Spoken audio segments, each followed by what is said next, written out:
So for today's vlog, Mitsubishi Xpander, panel repaint. So yung bumper niya, ayan, may mga gasgas po yan. So guys, bali ngayon, first step natin, nililihan natin tong mga gasgas niya, yung mga tama niya. Ayan. So para ma-even out muna natin yung panel. So guys, bali yan, na-primer na po natin yung bumper. Nasagad na rin natin ang liha. So ngayon, ang gagawin po natin, magpupondo po tayo ng kulay. Yari na po yung expander natin. Ayan, napakaganda, bagong tapos lang. Hindi na, pasensya na kayo, hindi ko na na-videohan kanina kung paano natin binugahan.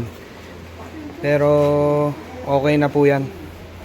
Ayan, napakaganda ng latag. Again, hindi tayo gumagamit ng mga substandard materials or any other mga katulad mga acrylic or mga China products. Hindi tayo gumagamit nun. Quality materials lang po tayo dito sa Vanitec Auto Restoration.